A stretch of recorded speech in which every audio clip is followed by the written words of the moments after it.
Bismillahirrahmanirrahim. Assalamualaikum warahmatullahi wabarakatuh. Syukur alhamdulillah kita bisa berjumpa lagi di channel ini. Sholawat dan salam selalu dan tetap tercurahkan kepada junjungan kita Nabi besar Muhammad sallallahu alaihi wasallam. Allahumma sholli ala sayyidina Muhammad wa ala ali sayyidina Muhammad. Harapan dan doa saya semoga saudaraku semuanya selalu diberikan kesehatan, dilapangkan rezekinya, diampuni dosa-dosanya, dan dipanjangkan umurnya. Amin ya rabbal alamin. Sahabat beriman yang dirahmati Allah, pahala adalah tabungan rahasia dan ditangani langsung oleh Allah Subhanahu wa ta'ala. Karena tanpanya seorang muslim akan terjerumus dalam kenistaan dan kebinasaan di akhirat. Setiap manusia dapat memaksimalkan adanya pahala, namun belum tentu bisa menjaga tabungan pahala yang ia hasilkan agar tetap awet dan berkembang. Ajaran Islam mengajak manusia untuk beriman kepada Allah Subhanahu wa ta'ala dan beramal soleh. Semua itu demi kebaikan manusia itu sendiri. Allah Subhanahu wa ta'ala berfirman dalam Quran surah Al-Fussilat ayat 46. Barang siapa yang mengerjakan amal yang soleh, maka pahalanya untuk dirinya sendiri. Dan barang siapa mengerjakan perbuatan jahat, maka dosanya untuk dirinya sendiri. Dan sekali-kali tidaklah Rabb-mu menganiaya hamba-hambanya. Quran surah Fussilat ayat 46. Maka dari itu, kita jangan sampai amal kebaikan yang sudah susah payah dilakukan kemudian rusak karena suatu amal perbuatan lainnya.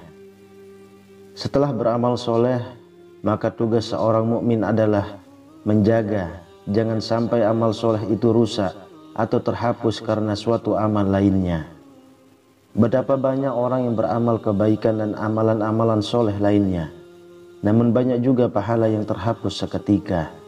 Lalu apa penyebabnya? Berikut penyebab gugurnya pahala. Yang pertama adalah riya. Riya ialah syirik kecil yang setiap manusia harus berhati-hati karenanya. Orang yang memiliki sifat riya mengerjakan segala kebaikan tidak diniatkan hanya untuk Allah Subhanahu wa ta'ala, tetapi hanya ingin dipuji orang lain. Contoh perbuatan riya yaitu selalu memiliki hasrat ingin dipuji atas amalan-amalan soleh yang telah dikerjakan. Bukankah telah disampaikan bahwa jika tangan kanan memberi, maka sembunyikan tangan kirinya. Perilaku riya seperti virus yang sulit dideteksi. Bisa saja kita merasa tidak sedang melakukannya, tetapi lisan dan perilaku tercatat sebagai dosa yang bisa menghanguskan pahala kita. Maka sebaiknya kita lebih berhati-hati dan sembunyikanlah segala amalan dari orang lain, sebab kebahagiaan yang sesungguhnya ialah di akhirat kelak, bukan karena pujian dari orang lain. Imam Muslim meriwayatkan dalam sebuah hadis qudsi, Allah Subhanahu wa ta'ala berfirman, "Aku paling kaya, tidak butuh tandingan dan sekutu.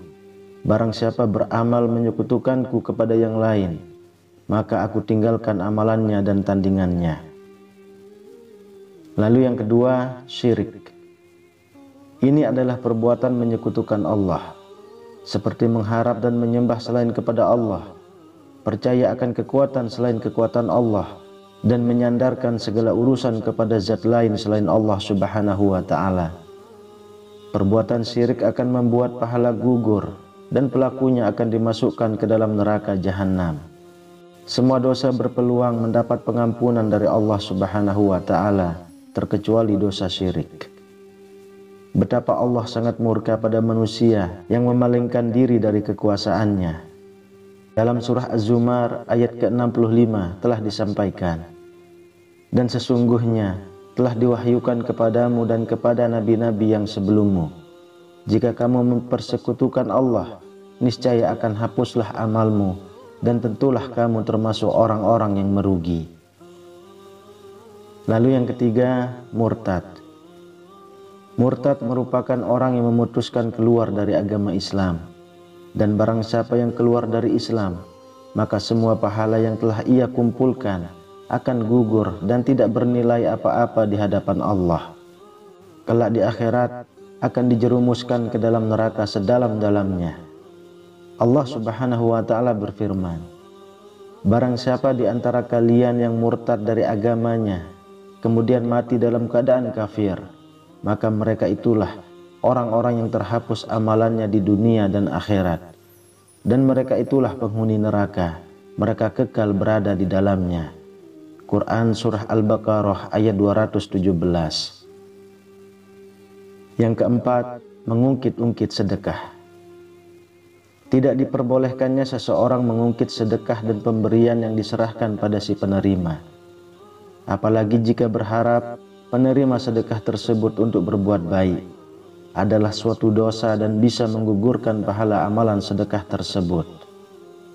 Sama halnya dengan memberikan sedekah, tetapi dengan cara yang membuat penerima merasa sakit hati dan terhina. Seperti bersedekah dengan penuh kesombongan, sambil mengejek atau menceritakan perihal sedekah pada orang lain, sehingga si penerima malu dan tersakiti. Dalam sebuah ayat dijelaskan, hai orang-orang beriman, janganlah kamu menghilangkan pahala sedekahmu dengan menyebut-nyebutnya dan menyakiti perasaan si penerima. Quran Surah Al-Baqarah ayat 264. Yang kelima, bersumpah atas nama Allah. Bersumpah atas nama Allah merupakan salah satu bentuk ucapan tanpa ilmu, karena ampunan Allah merupakan perkara gaib, sehingga tidak bisa seseorang mengatasnamakan Allah dalam menyatakan hal tersebut. Meskipun dari segi lahir seseorang banyak dosa dan maksiat, namun tidak boleh ditunjuk secara langsung bahwa ia tidak diampuni oleh Allah, karena hal ini akan merusak dan menghapus amalan sang pengklaim tersebut. Karena bisa saja orang tersebut akan bertaubat dan Allah benar-benar mengampuninya.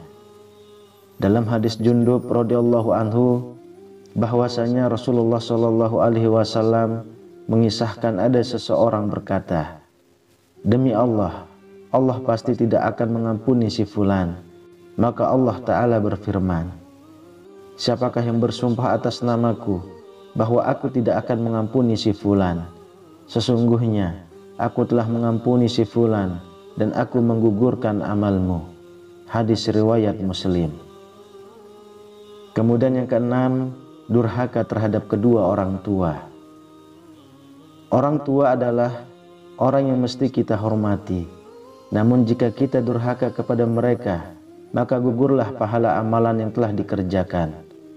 Rasulullah Shallallahu alaihi wasallam bersabda, ada 3 golongan manusia yang Allah tidak akan menerima dari mereka amalan wajib, dan tidak pula amalan sunnah nafilah mereka pada hari kiamat kelak. Seorang yang durhaka kepada orang tuanya, seorang yang menyebut-nyebut sedekah pemberiannya, dan seorang yang mendustakan takdir. Sahabat beriman yang dirahmati Allah, itulah penyebab gugurnya pahala. Semoga Allah Subhanahu wa ta'ala senantiasa menggugah hati kita untuk mewaspadai segala hal yang akan menggugurkan amalan kita atau mengurangi keberkahannya. Wallahu a'lam bishawab. Demikian yang bisa saya bagikan, semoga bermanfaat untuk kita semua. Amin ya rabbal alamin. Assalamualaikum warahmatullahi wabarakatuh.